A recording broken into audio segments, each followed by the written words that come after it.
Good evening, my dear friends, and a very warm welcome to each one of you. Wherever you are joining me from tonight, maybe curled up under the blankets, tucked into your favourite quiet corner of the house, or perhaps lying somewhere peaceful while the rest of the world slowly fades into the background, I'm so happy you're here with me. Take a long, slow breath in and let it out gently. Feel your shoulders soften and drop. Maybe pull the blanket or duvet up a little closer, a little higher, and allow the whole day to quietly slip away from you. Hargrove Manor gleamed under Christmas Eve snow. Elegant guests in silk and fur gathered for midnight mass at the ancient church next door. Every smile, every toast, perfectly rehearsed. Then the bells rang wrong, discordant, too desperate. Sir Reginald Hargrove, the iron-willed patriarch, was found strangled in the bell tower, the very rope he pulled for the festive peal now twisted around his throat. Police called it accident, maybe suicide, but Hercule Poirot saw only theatre, a glittering stage of wealth and family secrets, every guest playing a role, every role hiding a lie. One of them played the innocent, one of them played the murderer. Chapter 1. The stage is set. The ancient church of St. Mary's rose like a grand theatre beneath the snowy Christmas Eve sky, its tall bell tower piercing the darkness like a spotlight on fate. Elegant guests in fur-trimmed coats and shimmering silk gowns arrived for midnight mass, each one already playing a carefully rehearsed part in the holiday ritual. Then came the discovery. Sir Reginald Hargrove, the stern and wealthy patriarch of nearby Hargrove Manor, was found strangled in the bell tower, the very rope he had pulled for the festive peal now twisted cruelly around his throat. The bells had tolled discordantly at midnight. Police murmured of accident or suicide amid the Christmas cheer. But Hercule Poirot saw only performance. Someone among this cast of family and friends was acting the role of innocent. Someone was playing the role of murderer. The curtain rises. Sound effect, distant bell tolling once, slow and mournful. Snow fell gently outside Hargrove Manor, covering the lawns in soft white that glowed under the moon. Inside, the Art Deco drawing room sparkled with polished mahogany tables and crystal chandeliers that tinkled like quiet applause whenever a door opened. The air held the luxurious scent of Cuban cigar smoke, blending with fresh hothouse roses, arranged in perfect symmetry on side tables. Guests sipped icy champagne, bubbles rising and bursting like tiny secrets, while the grandfather clock in the hall chimed 11 times, its deep notes vibrating through the parquet floors. Hercule Poirot had been invited as a distinguished Christmas guest. He stood near the fireplace, observing everything with his sharp green eyes. He adjusted his magnificent moustache thoughtfully, watching how each person moved with practised elegance. Sir Reginald himself dominated the room like a leading man on stage, barking orders in his booming voice. His wife, Lady Eleanor, glided about as the perfect hostess, her silk evening gown rustling softly with every step. A chill night breeze slipped through the open terrace doors, carrying the faint smell of wood smoke from distant village fires. Mon ami, Poirot murmured to Captain Hastings, who stood beside him holding a crisp linen napkin. This is no ordinary Christmas gathering. It is a stage. These people, they are the actors, and the drama has not yet begun.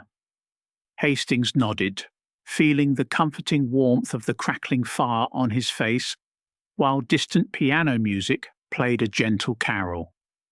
Poirot lifted his cup of strong continental coffee, Its hot, bitter taste lingered on his tongue. Soon the party prepared to walk to the church for midnight mass. Footsteps crunched on the snowy path. Lady Eleanor dabbed at her eyes with a soft kid glove, performing gentle concern over her husband's recent ill temper. Edward Hargrove, the eldest son, he offered his arm to his sister Amelia. His rough tweed coat brushed her velvet cloak. Reverend Thomas Blackwood, the vicar, led the procession, murmuring blessings into the falling snow.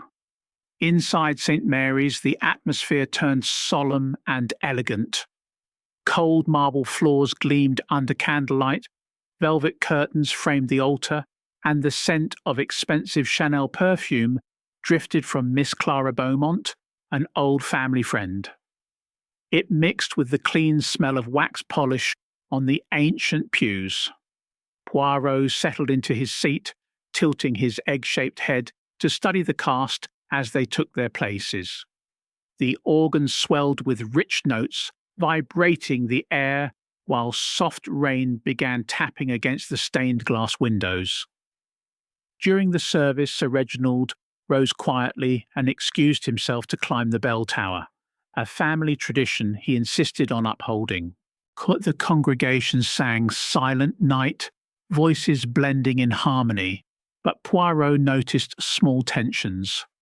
Amelia's hands trembled faintly on her prayer book. The butler, Mr. Jenkins, stood rigid at the rear with a face carved from loyalty. Then midnight struck.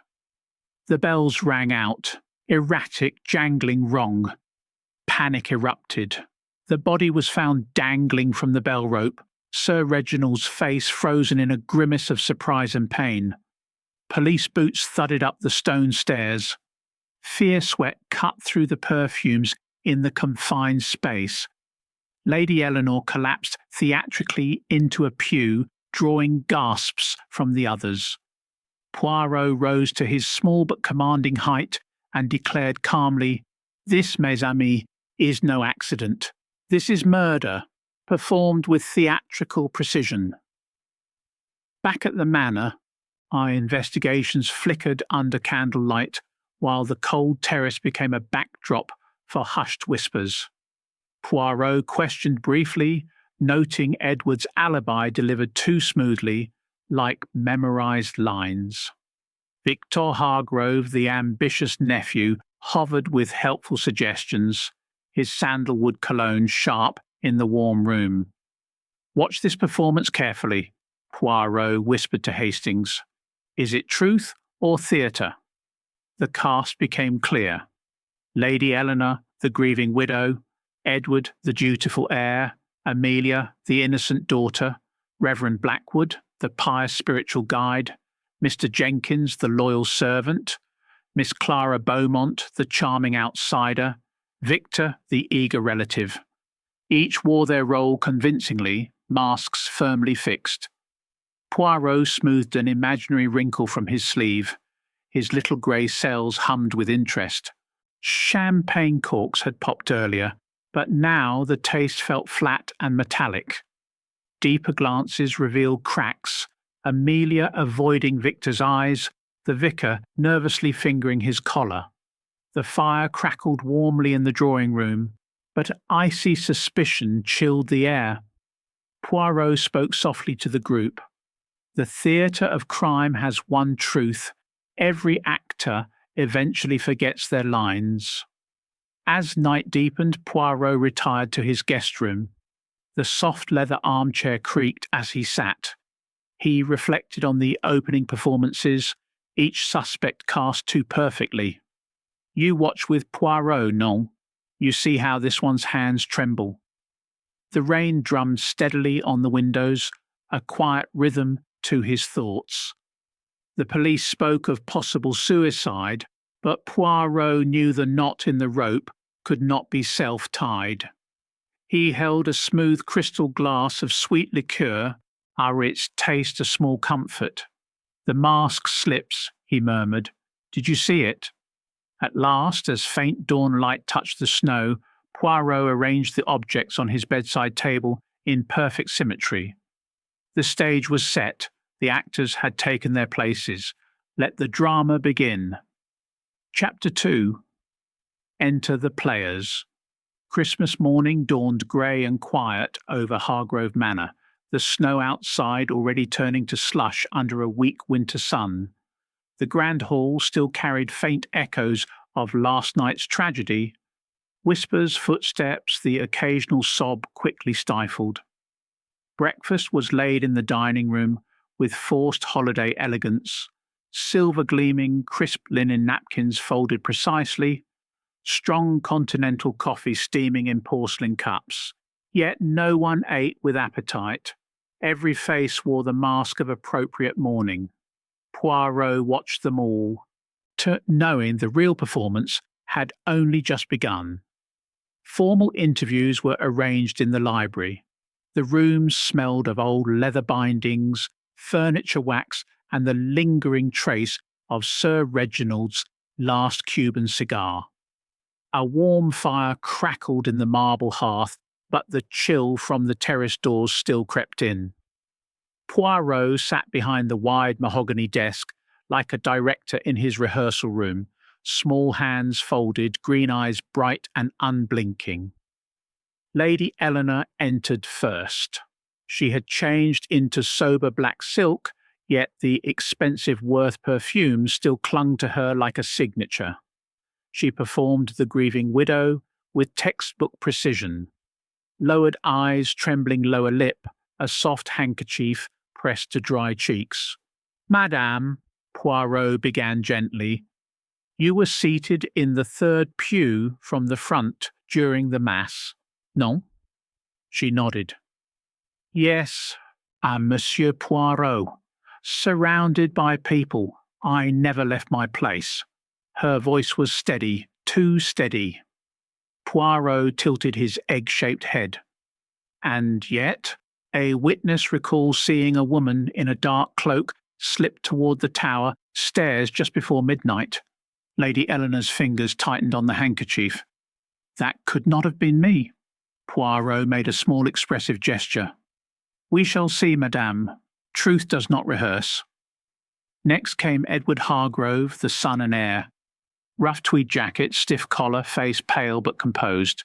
He sipped black coffee, the bitter taste steadying him. "Your father's will leaves you the bulk of the estate," Poirot observed. "A convenient inheritance." Edward met his gaze. "I loved my father. I would never—" "Love," Poirot interrupted softly, "sometimes performs as duty, sometimes as resentment. Tell me again, where exactly were you standing when the bells began their irregular toll?" Edward repeated his story smoothly, near the back, helping an elderly parishioner. Yet Poirot noted the slight pause before he answered, the way his thumb rubbed the rim of the cup. "Too perfect," Poirot murmured to himself. "Lies flow smooth, truth stumbles." Amelia Hargrove followed, fragile in pale blue velvet, soft kid gloves twisting in her lap. The scent of hothouse lilies clung to her from the funeral flowers already arriving. She played the innocent daughter perfectly, wide eyes, quiet voice, the very picture of shock. "Mademoiselle," Poirot said kindly, "you sang every verse of Silent Night without faltering.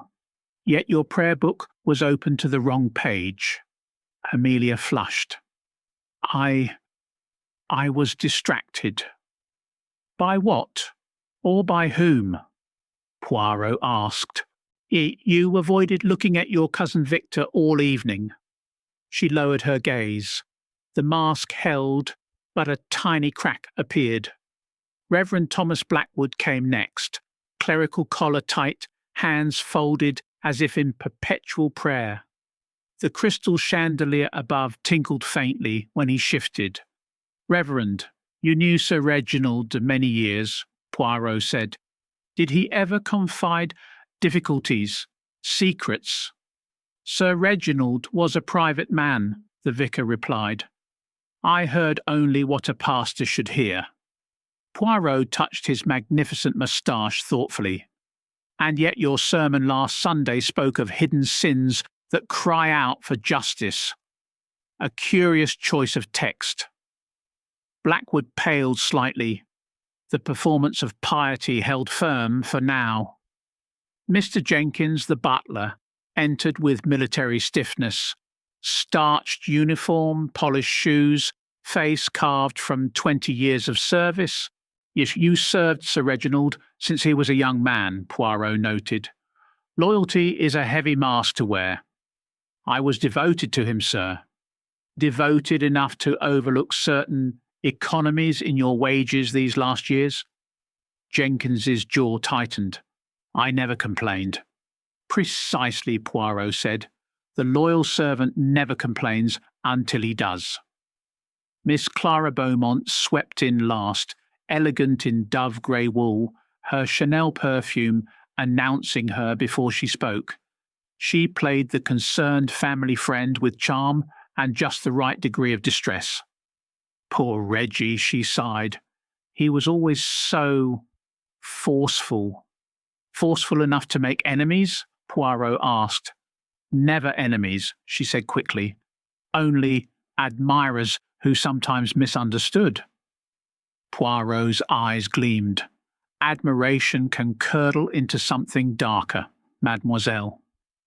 Between interviews, Poirot paced slowly before the tall windows, rain now tapping insistently against the glass. He arranged 3 pens on the desk in perfect alignment.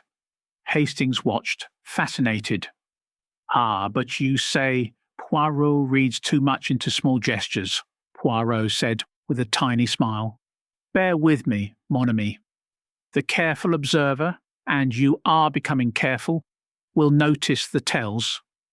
He pointed toward the corridor where the family now gathered in strained silence.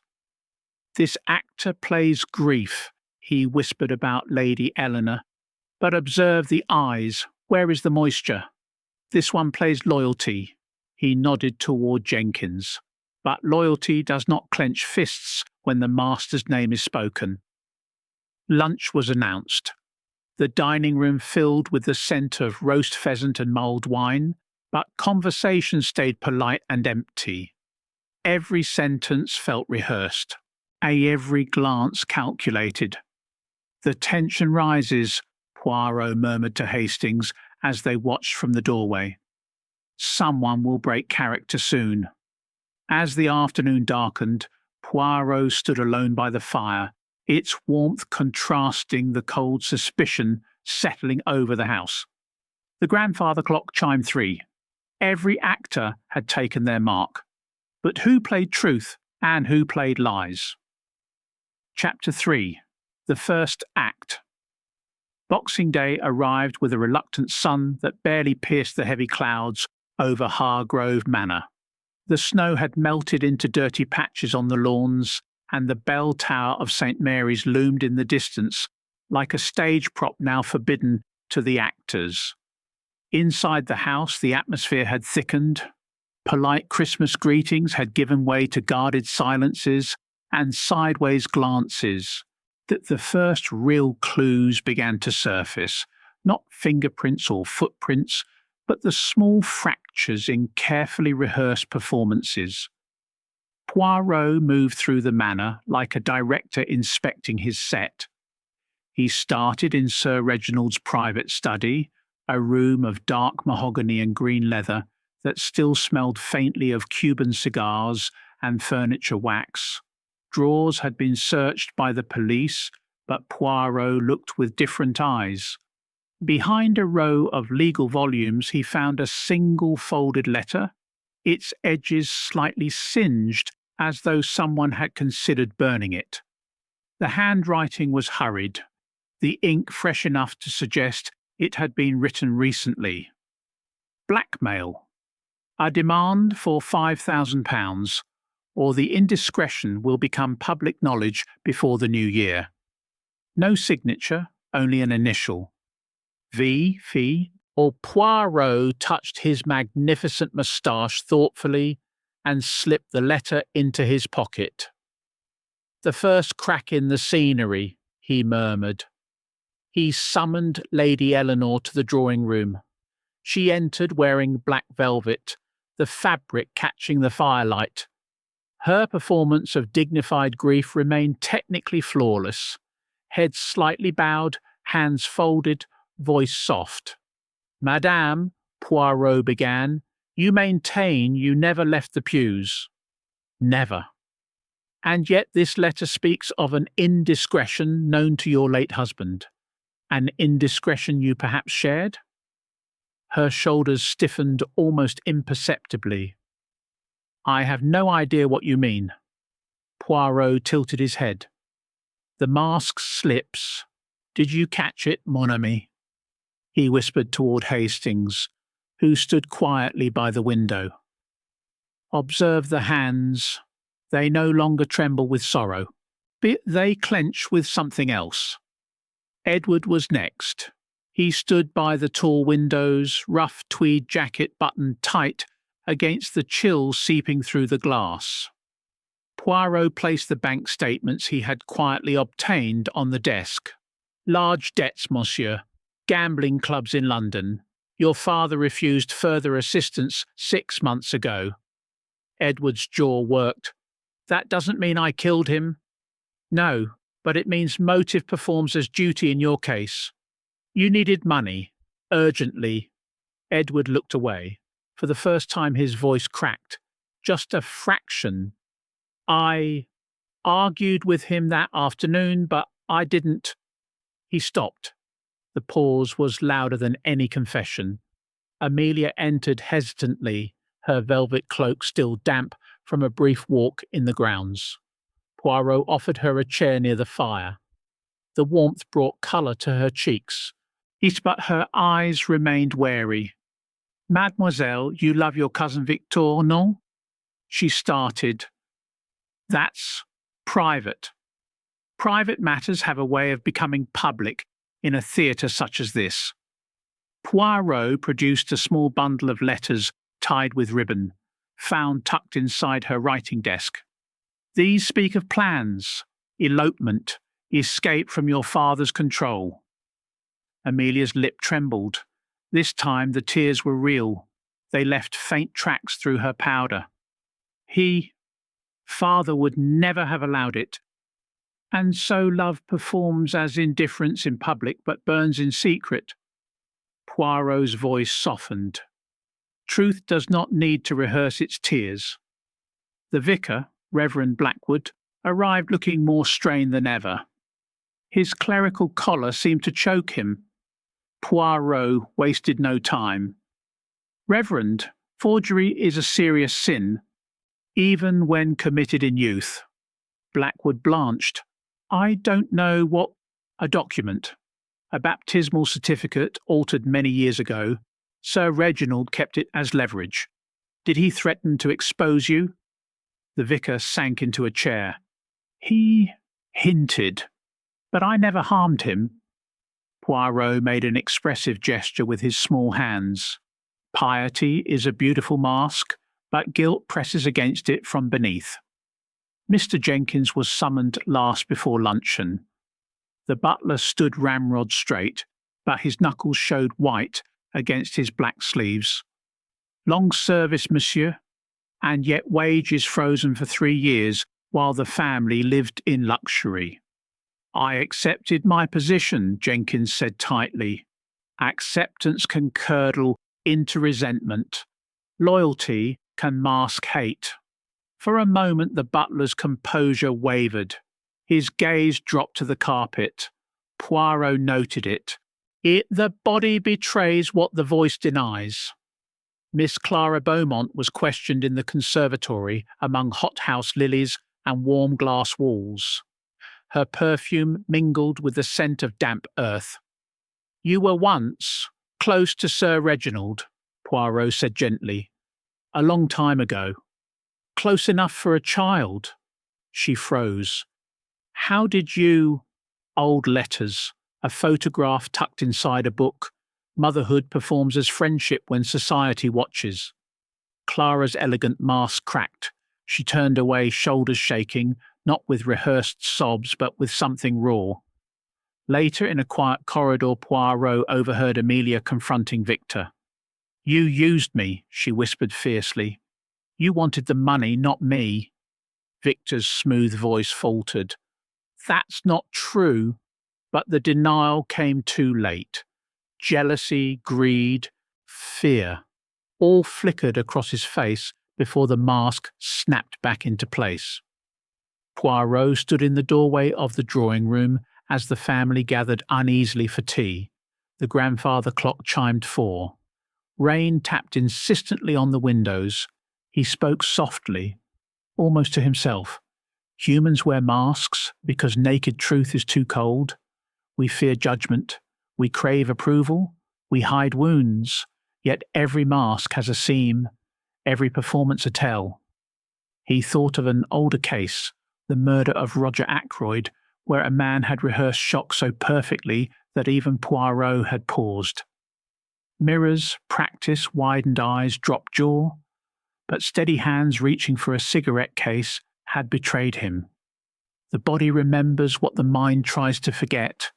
Here too the absence of genuine tears, the too steady pulse, the clenched fist, they all whispered the same thing. Someone knew more than they should. The first act had ended. Some masks had cracked. More would follow. Chapter 4. Rehearsed Lines. The weak winter sun of late December had already set by tea time, leaving Hargrove Manor wrapped once more in early darkness. Inside, the drawing-room glowed with firelight and the soft sparkle of electric chandeliers. Velvet curtains had been drawn against the cold, yet draughts still slipped through, stirring the scent of wood smoke and fading roses. The family and guests moved through the house like actors forced to repeat scenes they no longer believed in. Poirot had decided it was time to press gently, methodically, until the rehearsed lines began to crack. He began with Lady Eleanor in the small morning room. She sat very straight on a silk-upholstered chair, black lace at her throat, hands folded in her lap. The fire crackled warmly behind her, casting long shadows across the polished mahogany floor. "Madame," Poirot said quietly, "last night you told me you remained in your pew throughout the service." "I did." And yet a verger, elderly but sharp-eyed, distinctly recalls a lady in a dark cloak moving toward the tower stairs at approximately 11:45. Lady Eleanor's lips pressed into a thin line. He is mistaken. Poirot produced a small handkerchief from his pocket, the one she had used the night of the murder. "This handkerchief, madame." It dabbed at grief most convincingly, yet it is perfectly dry. No tears, no smudged powder. Grief does not rehearse so perfectly. For the first time her composure wavered. Her fingers twitched toward the lace at her neck. "I was distressed. Perhaps I forgot to cry." "Forgot?"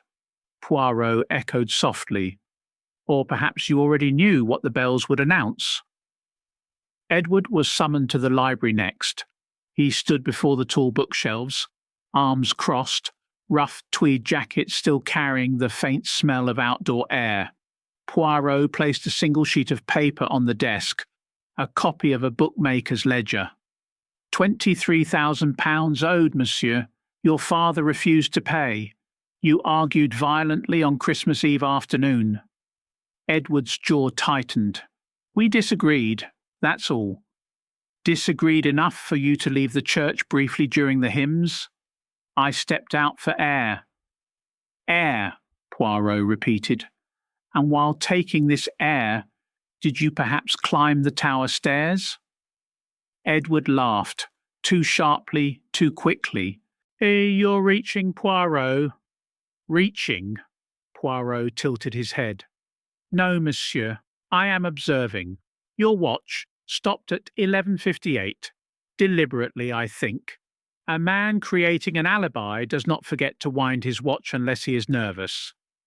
Edward's hand went instinctively to his pocket, then dropped. The mask held, but the edges were fraying. Amelia came in quietly, eyes red-rimmed. She had changed into a simple wool dress, but the velvet ribbon in her hair still carried the faint perfume of lilies. Poirot offered her tea. She refused with a small shake of the head. Mademoiselle, these letters from Victor speak of plans to leave England. Your father would never have consented. I loved him, she whispered. Father wanted me to marry someone suitable. And so you hid the letters, hid your heart. Love performs as obedience in public, but it burns beneath. Amelia looked up, tears genuine now. I didn't kill him, I swear it. Poirot nodded slowly. I believe you, mademoiselle, but someone used your secret as cover. Reverend Blackwood was questioned in the chilly conservatory, surrounded by sleeping ferns and the earthy smell of damp soil. His clerical collar looked tighter than ever. The forged baptismal record, Poirot said without preamble. Sir Reginald kept it in his safe. He threatened exposure if you did not assist him in certain matters. Blackwood closed his eyes briefly. He asked me to alter parish records, small things. I refused. Refused, yet he kept the document, a sword over your head. I never touched him, the vicar said hoarsely. I swear on my cloth. Poirot studied him. Piety is a beautiful costume, Reverend. But guilt makes the wearer sweat even in the cold. Mr. Jenkins stood in the butler's pantry, surrounded by the orderly gleam of silver and crystal. His uniform was immaculate, yet his hands trembled very slightly as he polished a spoon that needed no polishing. Demoted 2 years ago, Poirot said. Wages cut while the family entertained lavishly. Resentment can wear the mask of loyalty for a long time. I served faithfully, Jenkins replied. Faithfully enough to know every secret of the house, including how to knot a bell rope so it would hold a man's weight. The butler's polishing stopped. I would never, Poirot asked gently, or never admit it. Miss Clara Beaumont was last in the drawing-room beside the fire. She held a glass of sweet sherry, the liquid untouched. Her perfume fought with the wood smoke. Is the child, Poirot said. Sir Reginald's child. You never told him. I couldn't, she whispered. Society would have destroyed us both. And yet he discovered it recently. Threatened to claim the boy or expose you. Clara's hand shook. Sherry slopped over the rim. I didn't kill him for that. No, Poirot agreed, but fear performs as charm so very convincingly. As evening deepened, Poirot paced the long corridor alone. Rain lashed the windows. He paused before a tall mirror, adjusted an imaginary wrinkle from his sleeve, and spoke softly to his reflection and to the invisible listener. Rehearsed lines always falter under pressure. The too quick laugh, the too steady denial, the handkerchief that never quite reaches real tears. Truth needs no script. Lies must be memorized. He turned toward the darkened staircase that led to the now sealed bell tower. Someone in this house has forgotten their lines, and soon, very soon, the curtain will catch them mid-performance. Rehearsed lines began to falter. Truth needed no rehearsal. Chapter 5. The Mask Slips. The last day of December brought a sudden thaw to Hargrove Manor. Melting snow dripped steadily from the eaves, tapping like impatient fingers on the stone terrace. Inside, the house felt smaller, the walls closer, as though the building itself sensed the approaching climax. Poirot had decided the time for gentle probing was over. Tonight he would gather the principal players in the drawing room and turn the full spotlight of truth upon them. One mask, he knew, was about to fall completely. He began preparations in the afternoon, arranging chairs in a careful semicircle around the marble fireplace. The fire burned hot and steady, sending waves of warmth into the room while the chill night air pressed against the windows. Velvet curtains were drawn, shutting out the darkening sky. Crystal glasses stood ready on a side table, though no one would drink. The scent of wood smoke mingled with the faint trace of Lady Eleanor's perfume and the wax polish that still clung to the furniture.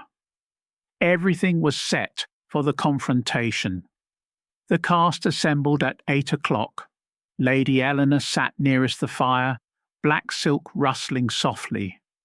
Edward stood behind her chair, arms folded tightly across his tweed jacket. Amelia perched on the edge of a sofa, kid gloves twisted in her lap. Reverend Blackwood occupied a straight-backed chair, collar visibly tight. Mr. E. Jenkins remained standing near the door, rigid as ever.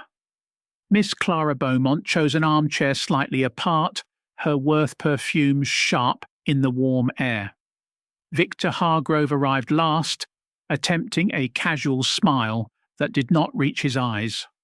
Poirot stood before them, small but commanding, his green eyes gleaming under the chandelier light.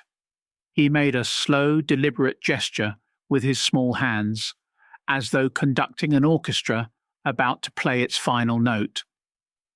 Mesdames et messieurs, he began quietly, the theatre has run long enough. Tonight we remove the masks, one by one. He turned first to Lady Eleanor. Madame, your grief was beautifully staged, the dry handkerchief, the perfect poise. Yet you knew of the death before the bells rang. A woman truly shocked weeps. You performed shock instead. Lady Eleanor's lips trembled. I suspected he was in danger. That is all. Suspected, Poirot echoed, or arranged. She said nothing. The mask held, but only just. Next, Edward. Monsieur, your debts were desperate. Your father refused help. You stopped your watch deliberately to create confusion about time. A clumsy alibi, but rehearsed. Edward's face flushed. I argued with him, yes, but murder, never. Never? Poirot asked softly, or never until the opportunity presented itself? Amelia was spared harshness. Poirot spoke gently. Mademoiselle, your love for Victor was real. Your tears tonight are real. You are not the killer, but you carried a secret that others used. Amelia nodded, tears falling freely now. The velvet ribbon in her hair caught the firelight as she bowed her head. The vicar came next. Reverend Blackwood, forgery in your past, art blackmail in your present. You altered records for Sir Reginald once. He held the proof. You feared exposure. Blackwood's voice broke. I was weak, years ago, but I did not kill him. Poirot studied him. No, you did not, but fear performed as piety for too long. Mr. Jenkins received a single piercing look. Monsieur, loyalty masked deeper wounds, demotion, reduced wages, a lifetime of service rewarded with contempt. Resentment can wear any face, even a devoted one. Jenkins met Poirot's gaze steadily. I served him faithfully to the end. Faithfully, Poirot repeated, but not blindly. Miss Clara Beaumont spoke before she was asked. I kept my son's secret. Reggie found out. He threatened to take the boy. I was terrified. Poirot nodded. Terror performs as charm. You played your role well, mademoiselle. But you are not the hand that pulled the rope. All eyes turned to Victor. He had remained silent, smile fixed, hands in the pockets. Now the smile faltered. Monsieur Victor, Poirot said, voice calm but inexorable. You played the helpful nephew, the shocked relative, the loyal family member. Magnifique. Yet you left ink stains on a glove found near the tower stairs, ink matching the blackmail note you wrote. You demanded money from your uncle. When he refused, you argued in the tower. The rope was already there. A moment of rage, a moment of opportunity. Victor laughed, short, brittle. Preposterous. Poirot stepped closer. The mask slips. Did you catch it, mon ami? He murmured, as though speaking to an invisible audience. Observe the hands. They tremble now. Not from cold, from guilt. Victor's composure shattered. He staggered back a step. He was going to cut me out of the will. He said I was worthless. I only wanted... He stopped, breathing hard. You only wanted, Poirot finished quietly, what was not yours. Greed performed as ambition. Ambition performed as affection. But the body betrays. The ink, the tremor, the too perfect alibi. Victor collapsed into a chair, face buried in his hands. No more lines, no more rehearsal, only raw, ugly truth. Poirot's director method focused on the fallen mask. The performance, helpful, composed, outraged on behalf of the family. The tell, ink-stained glove. Steady voice that cracked only once, when cornered. The psychology. I recall the case of Evelyn Howard in Styles, where helpfulness masked murderous intent. The betrayer smiled, advised, comforted, while planning. The body gave her away in small ways. A too quick glance, a hand too steady when it should have shaken. Here, too, Victor's mask of cooperation hid greed so deep it became action. The truth, the murderer stands revealed, not in rage, but in calculation. You see it now, non? The room fell silent except for the crackle of the fire and the soft drip of melting snow outside. Amelia's quiet sobs were the only sound of genuine feeling. The mask had fallen. Beneath it, the true face at last. Chapter 6. Behind the Curtain. The first day of the new year dawned cold and very still over Hargrove Manor. No church bells rang. The tower remained sealed, guarded by a single uniformed constable who stamped his feet against the frost. Inside the house, the atmosphere had changed completely. The polite masks of Christmas were gone. What remained was something much rawer. The exposed backstage of human relationships, ugly, tangled, and finally visible. Poirot began the morning in Sir Reginald's study. Drawers that had been only superficially searched before were now taken apart with quiet precision. In the bottom of an old dispatch box, hidden beneath bundles of yellowing share certificates, he found a small leather folder. Inside lay several letters, photographs, and a single folded birth certificate. The child's name was James, the mother's name Clara Beaumont, the father's name Reginald Hargrove. Poirot touched his moustache thoughtfully and murmured, "So, the secret child, the hidden heir, the motive that hides behind friendship." He called the household together in the long gallery, the one room large enough to contain them all and still feel suffocating. No fire had been lit. The temperature was almost as cold as outside. Everyone stood or sat in a loose circle. No one spoke first. Poirot walked slowly along the line of portraits, his small footsteps the only sound on the parquet. "Behind every curtain," he began quietly, "there is a secret. Behind every secret, there is a motive. Today, we look behind all the curtains." He stopped before Lady Eleanor.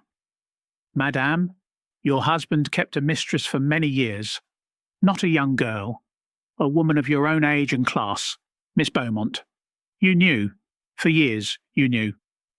Lady Eleanor lifted her chin. I knew, and I endured. That is what wives of our class do. And when he threatened to make the boy legitimate, to rewrite the will? Her voice cracked like thin ice. I would have lost everything: position, home, respectability. So all of it.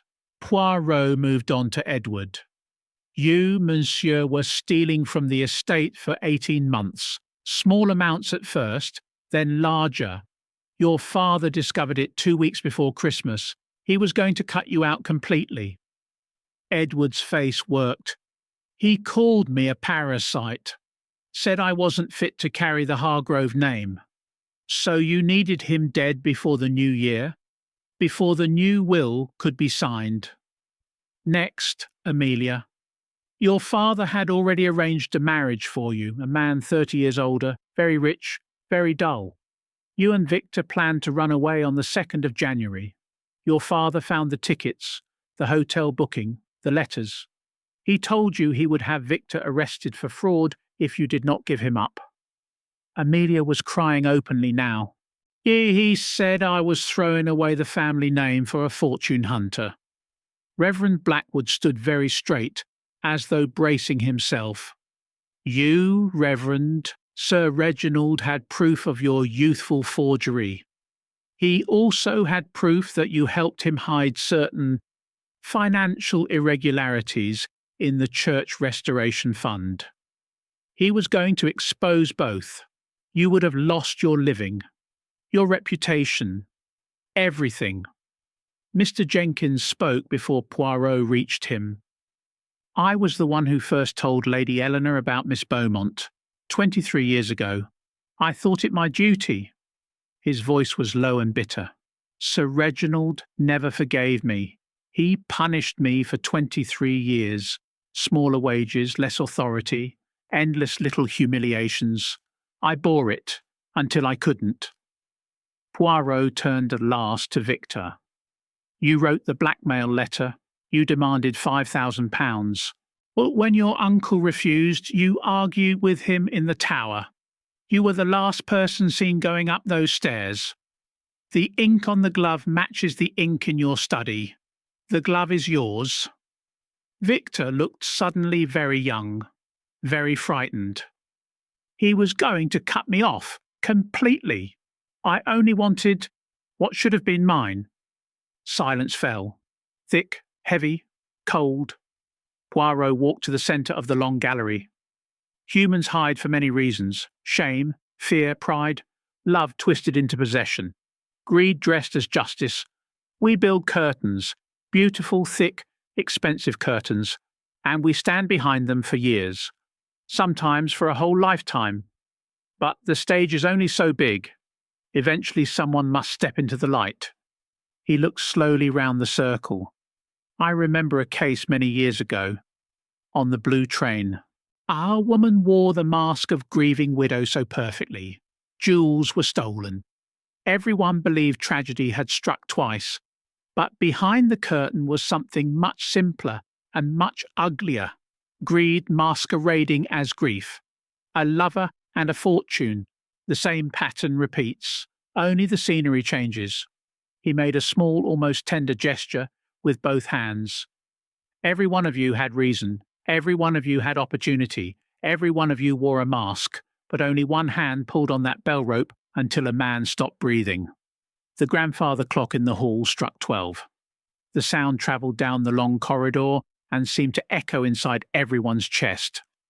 Poirot spoke one last time, very softly. Behind every curtain, a secret. Behind every secret, a motive. And behind every motive, eventually, the truth. No one moved, no one spoke. The cold gallery held them all like a photograph that had been taken 1 second too late. Behind every curtain, a secret. Behind every secret, a motive. Chapter 7. The final act. New Year's Eve had come and gone in near silence at Hargrove Manor. No champagne corks popped, no toasts were raised. The house felt like a theatre after the audience has left, lights still on but empty of applause. Tonight, however, the stage would fill once more. Poirot had summoned every member of the cast to the drawing room at precisely 9 o'clock. The final act was about to begin. The room had been prepared with deliberate care. Chairs formed a perfect semicircle facing the marble fireplace. A single standard lamp cast a dramatic pool of light in the centre, leaving the edges in soft shadow.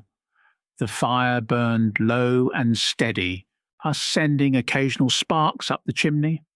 Velvet curtains were drawn tight against the winter night. The air carried wood smoke, the faint sweetness of dying roses, and the sharp edge of nervous anticipation. They arrived one by one.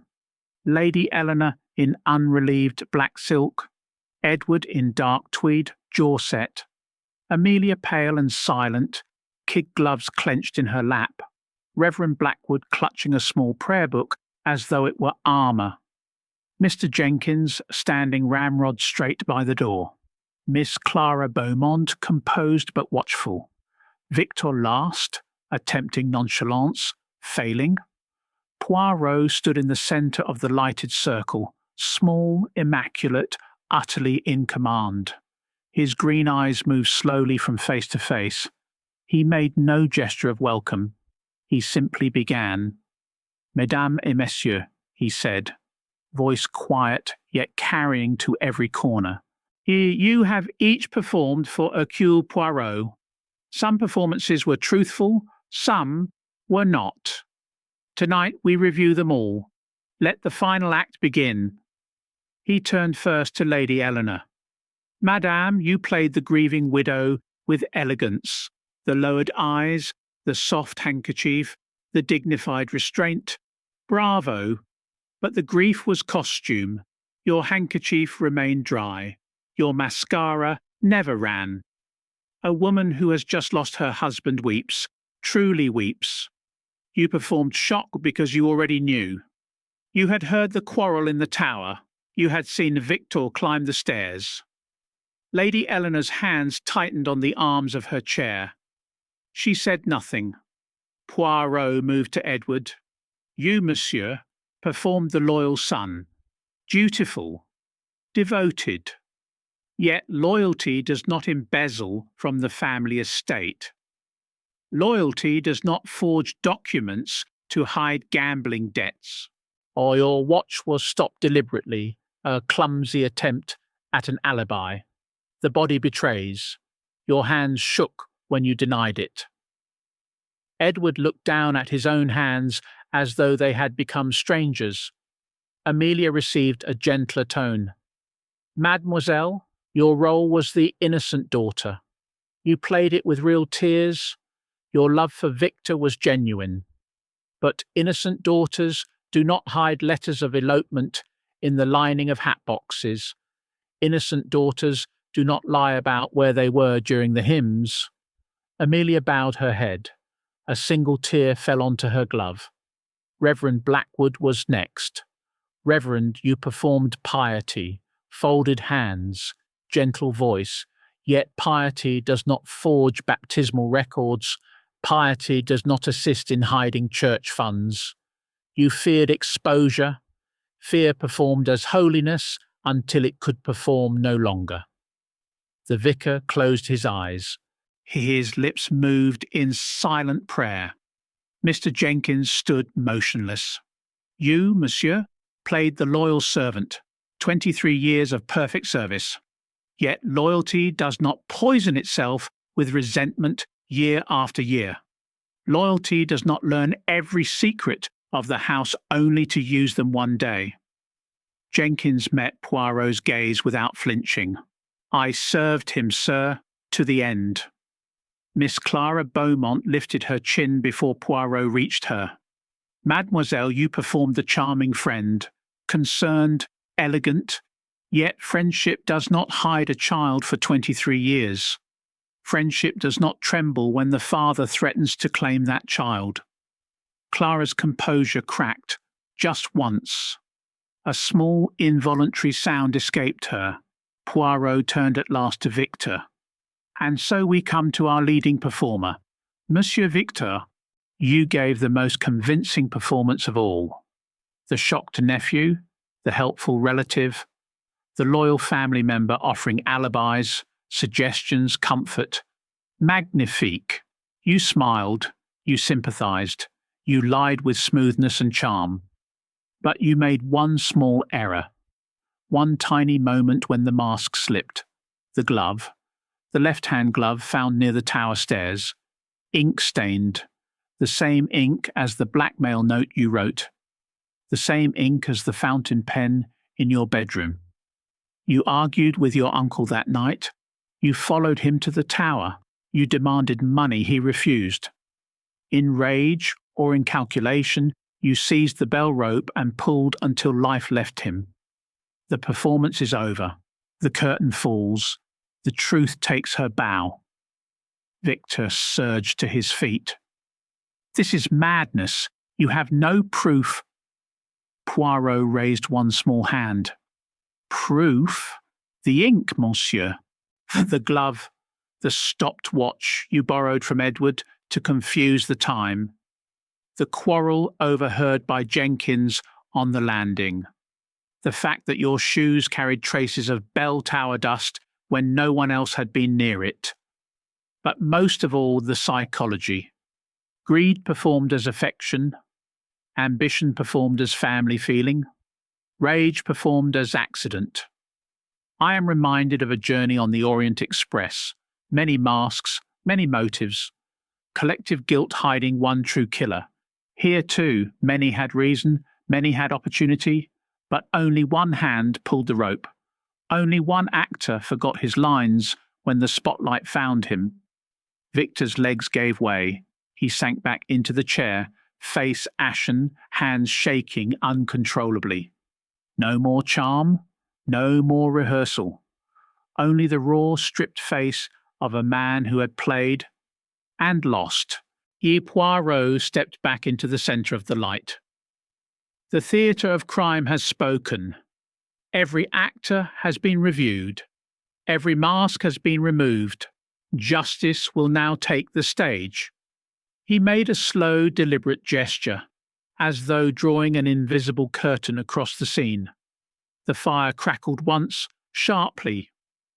Outside, the wind rattled the windows. Inside, no one moved. The final act concluded. Only truth survived the curtain call. Chapter 8. Curtain Call. The drawing room at Hargrove Manor felt suddenly larger after Victor's collapse. The spotlight of truth had moved on, leaving only ordinary lamplight and the low crackle of the dying fire. No one applauded, no one spoke for several long minutes. The velvet curtains seemed heavier, the air thicker with the scent of wood smoke and spent emotion. Justice, when it finally arrives, rarely arrives with fanfare. It arrives quietly, almost apologetically, and demands that everyone simply sit with what has been revealed. Poirot remained standing in the centre of the room, small hands clasped behind his back. He made no triumphant gesture. He simply waited until the first person stirred. Lady Eleanor was the first to move. She rose slowly from her chair, black silk whispering against itself, and crossed to the window. She drew back one curtain just enough to look out at the dark lawn. Snow had begun to fall again, soft, steady flakes that would cover the footprints of the last few days. I knew he was capable of cruelty, she said, voice low and flat, but I never thought him capable of murder. She turned to Poirot. You were right about the handkerchief. I had no tears left for Reginald. Oh, only relief. The admission hung in the air like smoke. No one contradicted her. Relief, too, can be a kind of truth. Edward stood up next. His shoulders, usually rigid with defensiveness, had dropped. He looked suddenly younger, a boy caught with his hand in the till, rather than a man facing ruin. I didn't kill him, he repeated, but the words sounded different now. Not a defence, a confession of smaller sins. But I wished him gone, more than once. He glanced at Amelia. I'm sorry I made things worse for you. I was too busy saving myself. Amelia reached out and touched his sleeve, a small, hesitant gesture. The first real contact between brother and sister in many months. Amelia herself had stopped crying. Her face was blotched and raw, but calmer. She looked across at Miss Beaumont. I always wondered why you were so kind to me, she said quietly. Now I know. You were kind to the sister you could never claim. Clara's eyes filled. She did not wipe the tears away. I wanted to tell you, she whispered, every Christmas, every birthday. But your father, he made it impossible. For the first time since the murder, Clara allowed herself to look directly at the portrait of Sir Reginald hanging above the mantel. She did not flinch. She simply looked, and then looked away.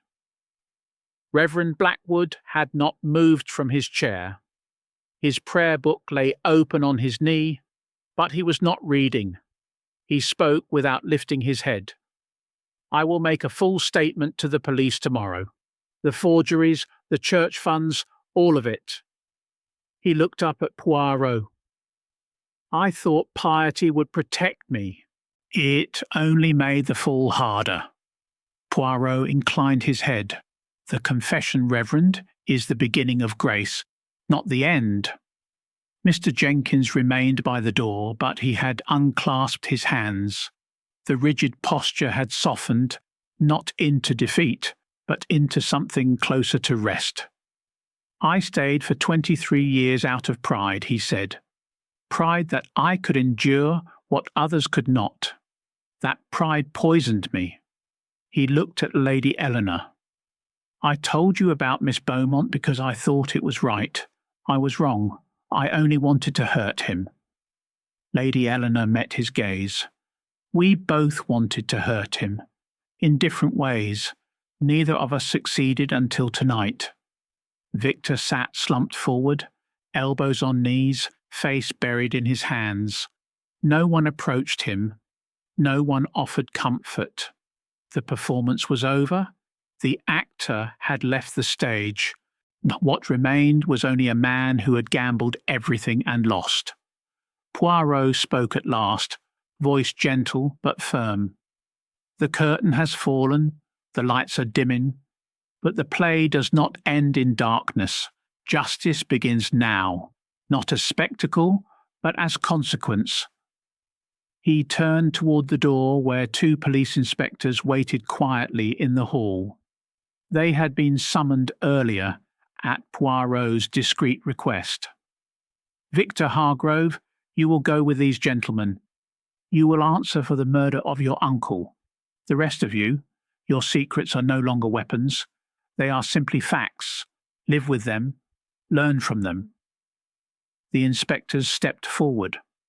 One placed a hand on Victor's shoulder. Victor did not resist. He rose slowly, allowed the handcuffs to be fastened, and walked out without looking back. The sound of the front door closing echoed through the house like the final closing of a heavy theatre door. Silence returned. Lady Eleanor crossed to the fireplace and added a fresh log. The flames caught quickly, sending new warmth into the room. I shall sell the manor, she said to no one in particular. It has too many ghosts. Edward nodded. I'll help. Whatever is left after the debts are paid. Amelia looked at Clara. Will you stay, just for a little while? Clara hesitated, then nodded. If you'll have me. Reverend Blackwood closed his prayer book. I will face what comes. The bishop must know. The parish must know. Mr. Jenkins straightened his cuffs, an old habit. I shall stay until the house is closed. After that, I do not know. Poirot watched them all for a moment longer. Then he made a small gesture. almost a bow. The performance is concluded. There is no applause tonight, only justice. He turned and walked quietly toward the door. Hastings followed. At the threshold, Poirot paused and looked back once. The family, what remained of it, sat in the firelight, no longer actors, no longer masked, simply people, bruised and beginning again. Outside, the snow continued to fall, soft and relentless, covering the tracks of the departing police car, covering the bell tower, covering the old year entirely. No applause for this performance, only justice. Chapter 9. After the show. The new year settled over Hargrove Manor like a fresh sheet of paper. The snow had stopped falling sometime after midnight, leaving the ground smooth and silent. Inside the house the air felt lighter, not joyful, but unburdened, and the heavy velvet curtains had been drawn back for the first time in days, letting pale January sunlight fall across the parquet floors in long, clean rectangles. The scent of wood smoke lingered, but it was joined now by the clean smell of fresh coffee and the faint polish of furniture that had been dusted and rearranged. Lady Eleanor stood in the drawing-room alone at first light. She wore a simple grey wool dress, no black silk, no mourning veil.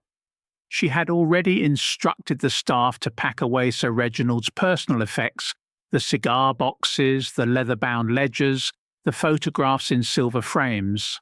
She did not weep as she did it.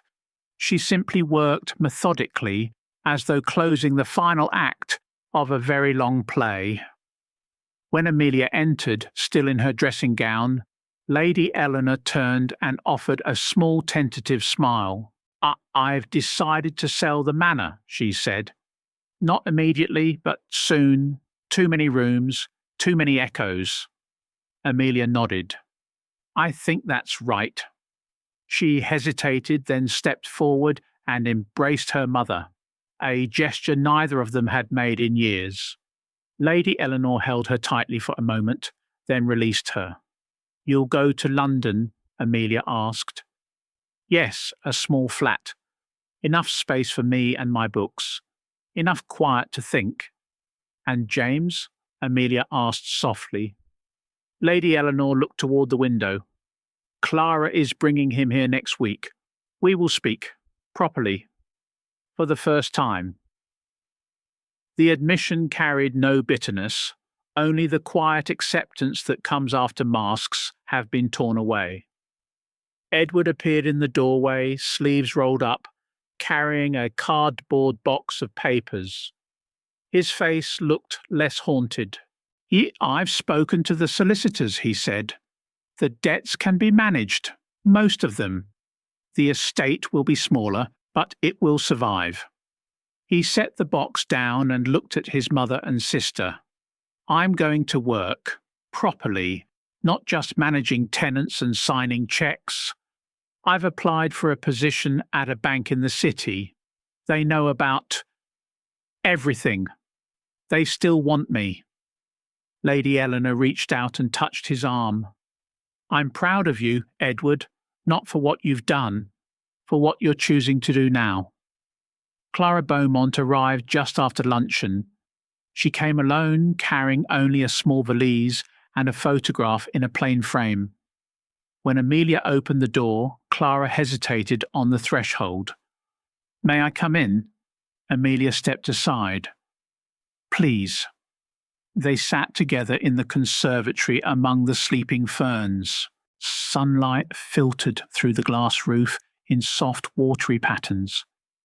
Clara placed the photograph on the table between them. A boy of about 8, dark hair, serious eyes, smiling shyly at the camera. "This is James," she said, "your half-brother." Amelia studied the picture for a long time. "He looks like father," she whispered, "around the eyes." Clara nodded. "He does, but he has my temper, and my laugh." Amelia reached out and touched the frame. Will you bring him to meet us? Yes, next week, if you'll have him. Amelia looked up. We will, and you'll stay too, as long as you like. Reverend Blackwood came in the late afternoon. He wore civilian clothes, a plain grey suit, no clerical collar. His face was pale but resolute. I've tendered my resignation to the bishop, he told Poirot, who had remained at the manor one extra day at Lady Eleanor's quiet request. I've made a full confession, the forgeries, the funds, all of it. Poirot inclined his head. And the consequence? Defrocking, most likely, perhaps worse. But I will face it. He paused. I've asked to work in the diocesan archive for a time. Cataloguing, quiet work, pennants in paper and dust. Poirot smiled faintly. The little grey cells approve, order and method, even in atonement. Mr. Jenkins packed his own small trunk in the butler's pantry. He had refused Lady Eleanor's offer to stay on as caretaker. I've served one master too long, he said simply. Time to serve myself. He planned to return to his native Cornwall. A small cottage near the sea, a garden, perhaps a dog. When Poirot passed the pantry door, Jenkins looked up from folding shirts. Thank you, sir, he said. For seeing past the uniform, Poirot made a small bow. The uniform was never the man, monsieur, only the costume. Poirot's director method applied one last time quietly to the entire household. The performance. Each had played a role, widow, heir, daughter, priest, servant, friend.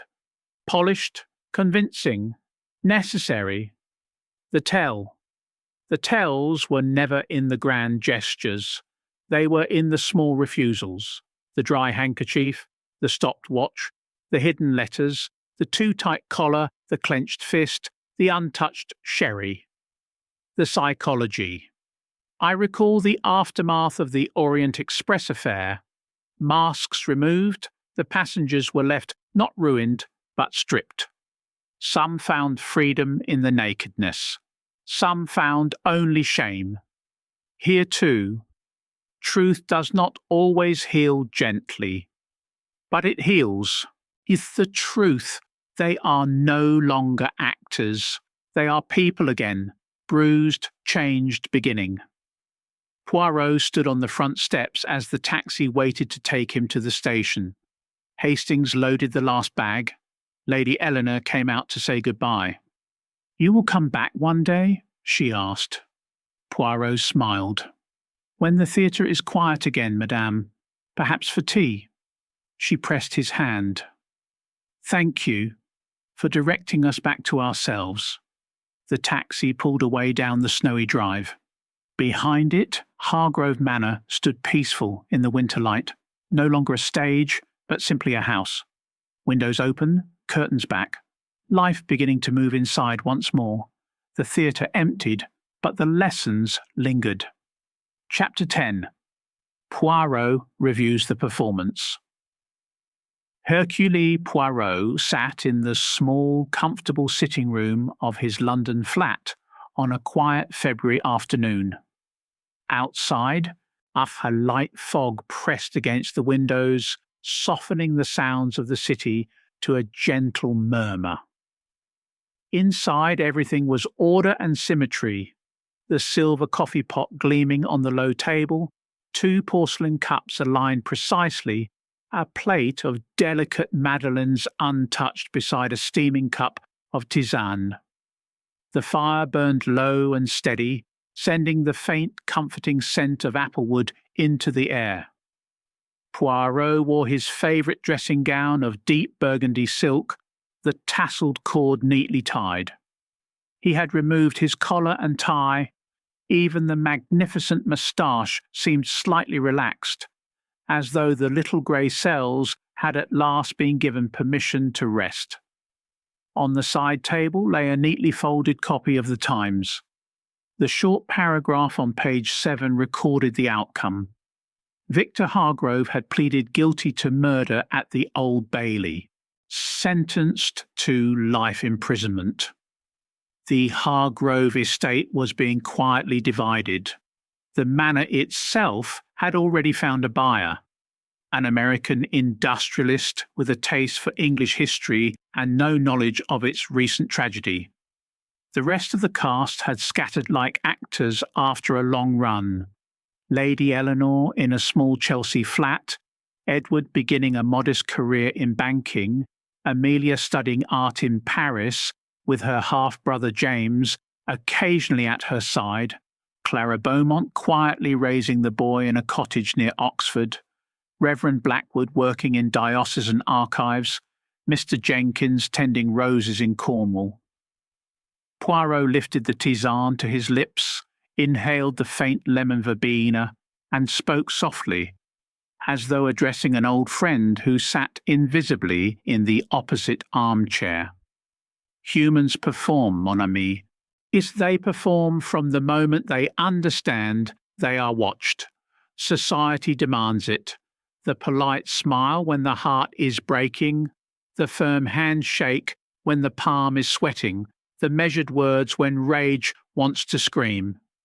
We wear masks because naked truth is too cold, too dangerous, too vulnerable. In the theatre of everyday life, we rehearse constantly, in mirrors, in our minds, in front of others, until the performance feels more real than the self beneath it. He set the cup down with care, fingers tracing the smooth porcelain rim. Yet the body does not lie. The little grey cells know this. A dry handkerchief when tears are claimed. A watch deliberately stopped. Ink on a glove that should never have been there. These are not accidents of evidence. They are betrayals of the actor by his own flesh. Our guilt is the worst director. It insists on perfection, and in that insistence it overreaches. The hand shakes when it should be steady. The eyes dart when they should be calm. The voice cracks on the line it has rehearsed 1,000 times. He leaned back, tilting his egg-shaped head toward the firelight. I am reminded of the affair at Styles. So many years ago now. A woman poisoned her husband and performed the devoted nurse so convincingly that even I, Hercule Poirot, paused for one dangerous moment. She measured doses with a steady hand, smiled with gentle concern, wept at the bedside with perfect timing. But she made one small error. She arranged the medicine bottles too neatly after the deed. Order and method, my own creed, became her undoing. The killer who tries to imitate innocence always over-imitates. The innocent do not need to prove their innocence. They simply are. Poirot made a small expressive gesture with his hands. In the Hargrove case, the pattern repeated, only with different costumes. Greed performed as family affection. Resentment performed as loyalty. Fear performed as piety. Love performed as indifference. Each actor believed their mask invisible because they had worn it so long. But the spotlight of truth does not care for long habit. It finds the seam, the crack, the moment when rehearsal fails and raw feeling shows through. He paused, eyes distant, as though watching the entire drama replay itself on the fogged windowpane. Why does truth triumph? Not because it is louder. Truth is often quiet, hesitant, stumbling. Lies are smooth, confident, well-rehearsed. But truth has one invincible ally: time. The body tires of lying, the mind slips, the memory falters. Eventually the actor forgets his lines, not through carelessness, but through exhaustion. The mask grows heavy. The performance becomes a burden no one can carry forever. Poirot reached for a madeleine, broke it in half, and regarded the delicate crumbs. In the end, the theatre of crime empties. The audience, society, the police, Even the killer himself leaves the seats. What remains is not applause but consequence. Some find redemption in the nakedness, Lady Eleanor in her quiet flat, Edward in honest work, Amelia in honest love. Some find only punishment, Victor in his cell. But all of them, all are forced at last to stop performing and simply exist. He smiled faintly, a small, satisfied curve beneath the moustache. The psychology is everything. Our people do not murder because they are evil. They murder because they believe, for one fatal moment, that the mask can be made permanent, that the performance can become reality. They forget that every stage has a curtain, and every curtain eventually falls. Poirot rose, crossed to the window, and looked out at the fog-shrouded street. A lamplighter moved slowly along the pavement, touching each lamp into soft golden life. "Until the next theatre of crime opens its doors, mes amis," he murmured, almost tenderly. "Poirot will be watching, always watching." He turned back to the fire, arranged the cushions with precision, and resumed his seat. The tisane was still warm. The Madeleine waited. The little grey cells for tonight at least were content. Until the next theatre of crime, mes amis, Poirot will be watching.